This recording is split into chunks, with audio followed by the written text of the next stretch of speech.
I got gifted crop rotation for my birthday, and I must say, this is one of the most addicting games I have ever played. I really like drafting games, deck building games, auto battling games like Hearthstone Battlegrounds, Teamfight Tactics, and Dota Auto Chess. And I really like crop rotation because it tickles that part of my brain that I really enjoy in these drafting games, where finding multiple pieces of key cards, combining them together, and increasing their effects, maximizing your synergies, all feels really good at the end of the day.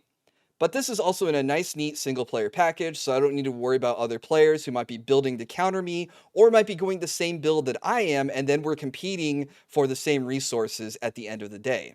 The premise of crop rotation takes the simple to understand theme of farming. You have a farm plot which starts off as a 2x2 grid, and you are placing crops in there. The crops get watered, they mature at the end of the day, and then you harvest them for your money. We've been doing this since Stardew Valley, since Harvest Moon. There's been tons of games that follow the farming simulator experience, and this one's a little bit of a twist on it by taking it the auto battler route. Now, the premise of the game is we have bought a very fancy machine and we owe the bank money because we bought it on a loan. We didn't buy it with 100% capital. So we have 7 days to pay back a portion of our loan, and the payment gets higher and higher at the end of every week. And then at the end of every 2 weeks, the seasons change, and then there's like a new modifier, or maybe you could call it a mutator, like you see in other games that say, all right, things are getting a little twisted now, like my wrist right then. So your day starts, and you get offered 3 cards, 3 crops. You pick one of them, and it gets added to your play area.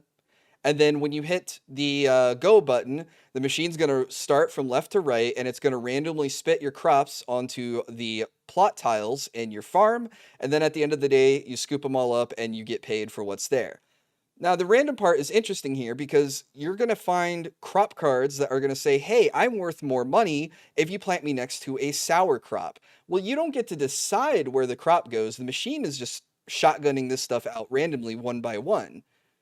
So then you're kind of incentivized to go towards synergies and trying to find multiple, let's say, sour crops. So that way that one crop has a higher chance of landing next to a sour and then getting its bonus multiplier effect to make it worth more money. In addition to building out deeper synergies, so getting as many sour crops as you can, so that way when your sour crops mature, they're worth more money than the other crops would be by themselves.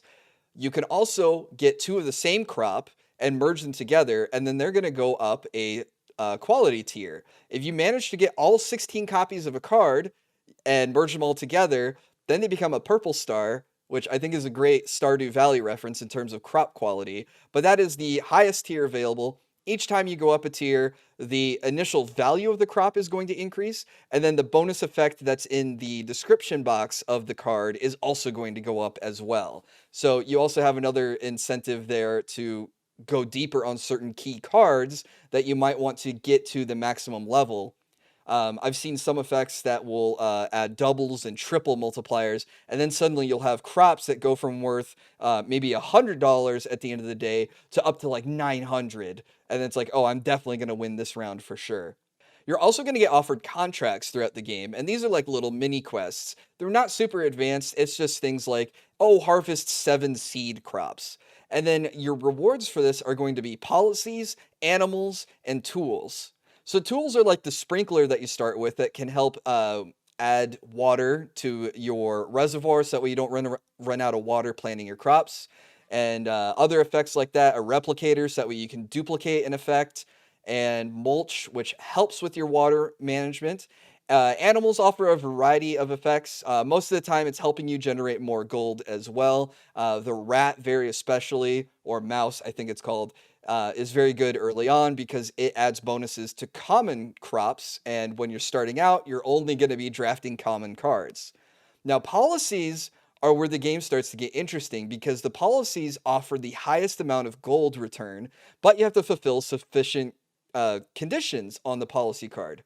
For example, the root policy will say, hey, if you keep your total water value of all your crops in your play area below a certain amount, then at the end of the day, when your crops mature, they get huge bonuses each time they mature, and that's just more money that you collect at the end of the day. So you want to be looking at getting animals and policies that also play with the crop style that you're drafting in the game.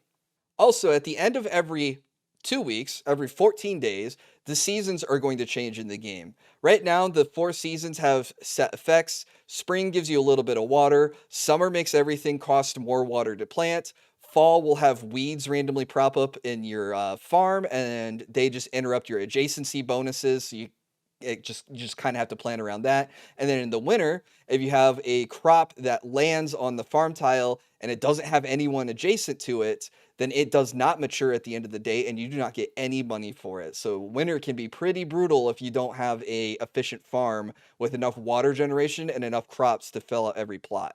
And so that's the game in a nutshell. Hopefully I didn't make it too muddy, but there's a guided tutorial that when you get it, it'll take you through how to play the game. Um, Hopefully my explanation covered it a lot, but of course, guided tutorial will lead you step by step. The UI is a little tricky to get at first, but the guided tutorial will tell you, hey, click here, click here, click here, so you know what each of the things does, and then it sets you off on your way to make your successful farm work. So I think the game is pretty simple to understand. You're looking for drafting similarity bonuses. You're looking for adjacency bonuses on the farm. And then you need to manage not just your money, but you need to manage your inventory because it costs money to open up play slots in the machine and also storage slots in the machine. The storage slots are where your policies and your animals go. And it costs more money to open the next space on either tier of the machine. In addition to, it costs more and more money to buy more and more farm tiles. So you're not going to get anywhere in the game just sticking on a 4x4 grid. You're going to need to build out your grid, but you can't build it out too far because you won't have enough crops to place in there. So you have to open up your play area. Well, your play area is going to get full, so you're going to need your storage areas backup to try to find your merges. So that way you can make higher and higher tiered crops. All that being said, I really love this game because all the different synergies that there are to find it. I've already platinumed it, and the developer's still adding card packs to the game. So that's what brings me back to the game is like, okay, what did we get added this time? And then I'm also trying to push my difficulty rating higher and higher and higher to see how good I am at finding and assembling synergies as fast as possible to make as much money as possible. There's also custom game modes in the game. I think they have a weekly custom that happens. There's also an endless mode. And then you also have modifiers that you can adjust on your own, and you can make your own challenges to play the game as well. I think for a $10 game, this game is amazing. I've gotten 100 hours out of it already by the time I've written this review. And like I said, it was a free game because I got it for my birthday. But even at $10 to get 100 hours of gameplay to platinum it, in my experience, I think that's pretty good. You're going to spend, what, like $70, $80 these days on a AAA game that you're going to beat in like 30, 40 hours? May or may not have replayability, may or may not have a new game plus. This game takes you off, starts you out, lets you understand the rules, and then it just makes the numbers bigger and bigger and bigger and harder and harder and harder to obtain, and it's up to you to beat the challenge and see how far that you can get. So this wouldn't be a good video game review if I didn't talk about the graphics and the sound effects of the game. This game is independently developed by Sprouting Potato, which, as far as I'm aware, is just one person. So the icons and the graphics and everything, I think, came from an asset pack. I don't even know if he made them himself. And same thing with the sound effects. They were either donated or he got them from, some sort of online, hey, here you go, game developers kind of thing.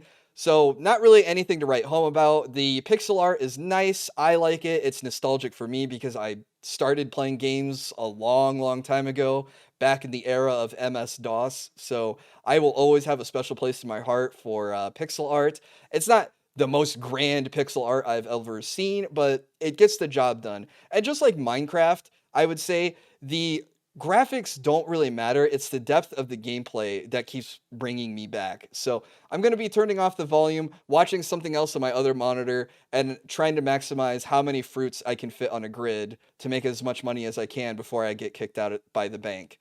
That wraps up my review for crop rotation. Thank you so much if you've made it here to the end. I really appreciate you watching the whole thing. If you could leave the video a like, and if you're new to the channel and not subscribed, if you could hit that big red button, that'd be great too. I'm trying to make more content here on YouTube, video game review wise. I also stream here on YouTube and I stream on Twitch TV. So if you want to watch me live, be sure to follow on twitch.tv/William the Alchemist and subscribe here on YouTube. I put a new schedule out every Monday on Twitter if you want to follow me there for updates.